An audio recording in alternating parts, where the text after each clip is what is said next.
सपने देखने वाली बहू। गुप्ता जी की बहू अंजलि को सपने बहुत आते थे। एक दिन सुबह सुबह जब अंजलि सोकर उठी, सासू माँ जानती हैं क्या होने वाला है? अरे क्या हुआ, फिर से कोई नया सपना देख लिया क्या? हाँ सासू माँ, बहुत जोर से बरसात आने वाली है। आज कोई कपड़े मत धोना, सूख नहीं पाएंगे। अरे बहू, बाहर तो इतनी तेज धूप निकली पड़ी है, तुमको कहाँ बारिश नजर आ रही है? अरे मम्मी जी, मैंने सपने में देखा था बहुत जोर से बारिश होने वाली है, इसलिए बस आज कोई कपड़े नहीं धुलेंगे। अरे लेकिन इससे पहले भी तो कितनी बार तुझे सपने आए हैं, कभी कुछ सच भी होता है क्या? मम्मी जी, आप भी ना सपनों पर भरोसा करना चाहिए, भरोसा। अंजलि की सास उसकी कोई बात नहीं मानती, लेकिन उस दिन वाकई में शाम होते होते घने बादल आ जाते हैं और जोर से मूसलाधार बारिश होने लगती है। अंजलि, आज तो तुम्हारा सपना सच हो गया। बहू, आज तो तुमने सपने में बारिश देखी थी ना, और देखो सच में बारिश हो गई। लगता है अगली बार से हमें तुम्हारी बात माननी पड़ेगी। पापा जी, मैं तो हर बार ही मम्मी जी से कहती हूँ, मेरे सपने सच हो जाते हैं, बस भरोसा रखिए। कुछ दिनों के बाद, अजी सुनते हैं, मुझे ना सपना आया था और सपने में मैंने देखा कि आपकी पूरी 1 करोड़ की लॉटरी लगी है। अरे कभी कभी सपना सच होना सही बात है, लेकिन हमेशा ऐसा नहीं होता अंजलि। और वैसे भी लॉटरी लगने ही वाली है तो अच्छी बात है ना। मैं तो कहती हूँ, हम वो बड़ा सा घर खरीदने वाले थे ना, आज ही चलकर उसको फाइनल कराते हैं। अरे वाह वाह, हाथ में पैसा नहीं और बड़ा घर खरीदना है। अरे मम्मी जी, बताया ना आपको, मुझे सपना आया था कि हमें 1 करोड़ की लॉटरी लगने वाली है। देखो बेटा, ये पैसों का मामला है, इसमें किसी तरह की रिस्क नहीं लेनी चाहिए। और जब तुम्हारा सपना सच हो जाए तब तुम घर खरीद लेना। मम्मी पापा ठीक कह रहे हैं अंजलि, अभी इतनी जल्दबाजी करने की क्या जरूरत है? मैं कुछ नहीं जानती, मुझे वो घर चाहिए तो चाहिए। और आपको प्रॉब्लम क्या है? कुछ दिनों में तो पैसे आने ही वाले हैं लॉटरी से। हाँ तो जब पैसे आ जाएंगे तब खरीद लेंगे ना।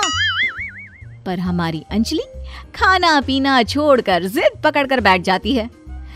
आखिर मजबूर होकर अंजलि के पति को उस घर को बुक कराने के पैसे देने पड़ते हैं। कई दिन बीत जाते हैं, लेकिन अंजलि के पति की कोई लॉटरी नहीं लगती। कुछ दिनों के बाद, तुम्हारे सपने के चक्कर में तो सब खराब हो गया अंजलि। ना लॉटरी लगी, ऊपर से बेकार में ही सारी जमा पूंजी उस घर को खरीदने में खर्च हो गई। थोड़े दिन तो इंतजार करो, अब ऐसा थोड़ी ना होता है कि आज सपना आया और कल आपकी लॉटरी लग गई। मैंने तो पहले ही कहा था, तुम्हारी बीवी को तो हर सपने पर विश्वास करने की आदत पड़ गई है। ऐसा भी कहीं होता है क्या? कुछ दिनों के बाद अचानक से अंजलि के पति के पास एक फोन आता है और पता चलता है कि उसकी 1 करोड़ की लॉटरी लग गई है। अरे वाह अंजलि, ये तो कमाल हो गया, मेरे तो सच में लॉटरी लगी। अरे भगवान भला करे तुम्हारा। हाँ हाँ बहू, अब तो तुम जो कहोगी हम वो सब बात मानेंगे। तुम्हारे सपने का मतलब तो पूरा का पूरा सच होता है। अरे बिल्कुल ठीक कहते हैं, मैं तो बेकार में ही बहू को उल्टा सीधा सुनाती थी। अरे इसके सपने तो वाकई में सही हो जाते हैं। अपने घर वालों की बात सुनकर अंजलि मन ही मन बहुत इतराती है। उसे लगता है कि अब वो जो भी सपना देखेगी सच हो जाएगा। और इसी चक्कर में एक दिन अंजलि को सपना आता है कि अचानक उनके घर पर बहुत सारे मेहमान आने वाले हैं। यही सोचकर अंजलि अपनी सास को कहकर बहुत सारा खाना पहले से ही बनाकर रख लेती है। सुबह से शाम हो जाती है। हमने इतना सारा खाना बना लिया, लेकिन हमारे घर तो कोई मेहमान आया ही नहीं। हाँ मम्मी जी, अब तो रात होने आई है, लगता है ये खाना हम लोगों को ही खाना पड़ेगा। गुप्ता जी का परिवार पूरे 2 दिन तक उस खाने को खाकर खत्म करता है, लेकिन अंजलि की ये अपने सपनों पर भरोसा करने की आदत इतनी जल्दी छूटने वाली कहाँ थी। एक दिन अंजलि की सास अपने किसी रिश्तेदार के घर जाने के लिए कहती है, अरे अंजलि बहू, मैं जरा 2 दिन के लिए बुआ जी के घर जा रही हूँ। देखो तुम पीछे से घर को अच्छी तरह संभाल लेना। हाँ ठीक है मम्मी जी, आप चिंता मत करिए, मैं सब कुछ अच्छे से संभाल लूंगी। बहू, वैसे तो तुम सब कुछ बहुत अच्छे से ही करती हो, लेकिन देखो ये जरा ना सपनों पर भरोसा थोड़ा कम किया करो बेटा। क्या मम्मी जी, मेरे इतने सारे सपने तो सच हो जाते हैं, उसके बाद भी आपको शक ही रहता है हमेशा। अरे बेटा, कभी कभार की बात अलग है, लेकिन हमेशा इन बातों पर भरोसा करना बहुत बड़ा नुकसान भी करवा सकता है। तुम्हें इस बात को समझना चाहिए। ठीक है मम्मी जी, समझ गई। अब आप आराम से जाइए, मैं सब कुछ बहुत अच्छे से कर लूंगी। अंजलि की सास बुआ जी के घर चली जाती है। उसके जाने के बाद अंजलि एक दिन सुबह सोकर उठती है और जोर जोर से रोने लगती है। अरे क्या हुआ अंजलि, तुम रो क्यों रही हो? बहू सब ठीक तो है ना? क्या कोई बुरा सपना देखा? अरे पापा जी क्या बताओ, मम्मी जी नहीं रही, वो हम सबको छोड़कर चली गई।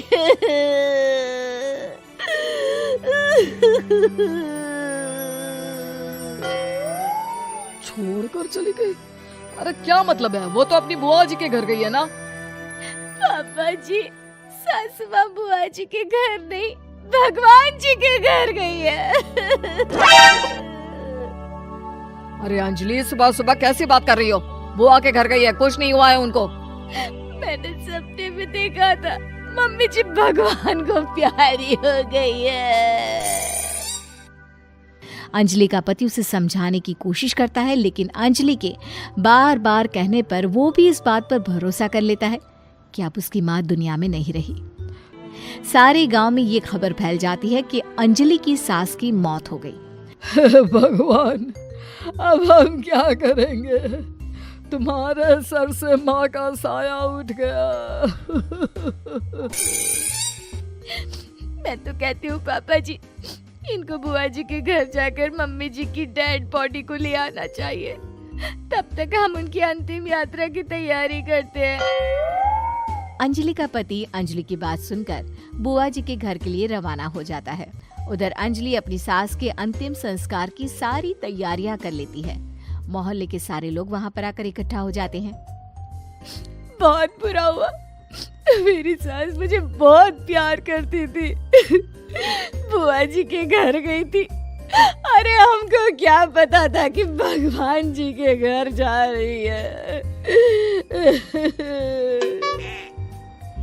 अंजलि ने अपनी सास की तस्वीर पर हार पहनाकर घर के बीचों बीच रख दिया। सब लोग आकर गुप्ता परिवार को सांत्वना दे रहे थे। थोड़ी देर बाद अंजलि का पति घर आता है और साथ में अपनी माँ को भी ले आता है। अरे बहू, मेरी तस्वीर पर हार क्यों चढ़ा रखा है? सब लोग अंजलि की सास को देखकर डर जाते हैं। अरे आप लोगों को डरने की कोई जरूरत नहीं है, मेरी माँ जिंदा है। ये तो मेरी बीवी के सपने के चक्कर में हम लोगों ने अपनी माँ को मरा हुआ समझ लिया। बहू, सपने देखना ठीक है, पर अपनी जिंदा सास का अंतिम संस्कार करना बहुत बड़ी गलती। उसके बाद अंजलि की अपने सपनों पर आंख मूंद कर भरोसा करने की आदत हमेशा के लिए सुधर जाती है।